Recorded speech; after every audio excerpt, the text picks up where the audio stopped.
So I was exchanging emails with Thomas in Italy.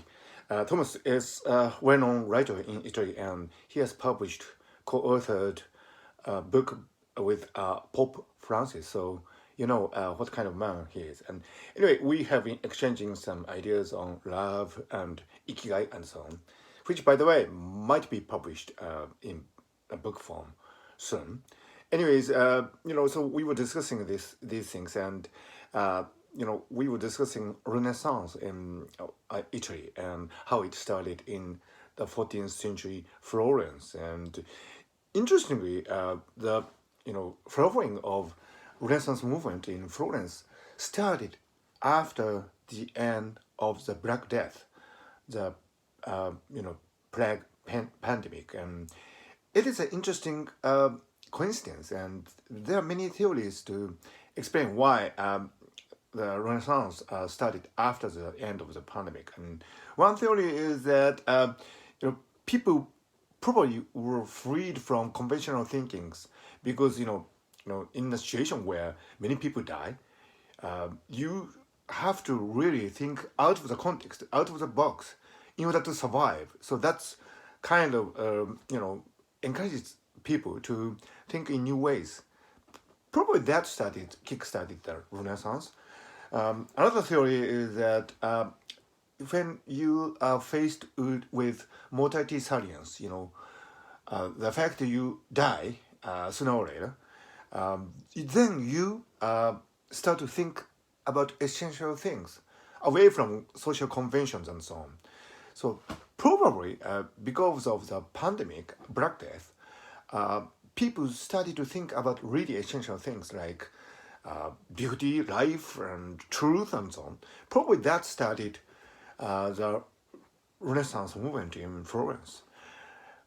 From practical point of view, it's said that the price of houses and lands and food and so on went down, whereas the wages, the craftsmen and people from ordinary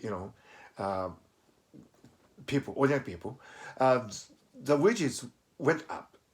So for those who survived the Black Death pandemic, life was actually better after the end of it. So that probably encouraged people to think in a more enlivened way, a lively way. Think in a more progressive way. And there was a movement of people from places to places because the wages went up in some regions. So workers and craftsmen went to these regions in search of better life.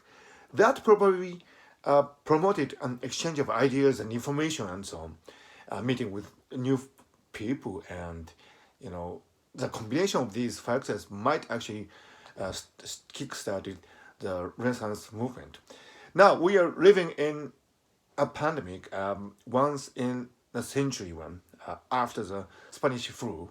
And, of course, we are in the middle of a dark tunnel, and our only hope, our primary concern at this moment is how we can go through this dark tunnel and get out of the other end. However, having said that, probably maybe we can start a new Renaissance period after this, when this pandemic is over, if this pandemic is over,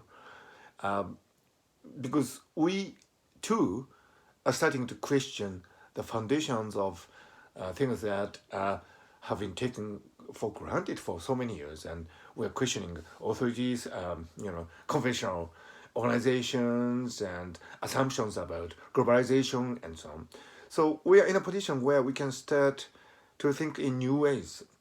And in addition to that, we have things that people in the Renaissance period in the 14th century Florence did not have. For example, artificial intelligence. Without this pandemic, artificial intelligence was going to change the way we live. Because of this pandemic, maybe there will be an acceleration of these new trends. There will be more disruptive innovations because the society is disrupted anyway. So that's one factor. And the other thing is that globalization has been a kind of a monoculture, really predominant monoculture in the last couple of decades, probably starting with Reaganomics and Thatcherism in the 1980s. And so this monoculture of globalization has had its good sides, where we started to think in terms of global competition, which made people exchange views and ideas on a global scale. That was good. However, having said that, any monoculture is a bad culture because it lacks the rich complexity of things that on the surface opposing, but at the end of the day, you can actually merge them, and from the crucible of these different things, you can start new things. So in order to do that, we really needed to go beyond this monoculture of globalization. So with this pandemic, with the help of this pandemic, we probably are starting to go beyond the monoculture of globalization. That would be probably another factor which might help us kickstart our new renaissance in this 21st century. So let's muddle through this dark tunnel somehow and get out of the other end.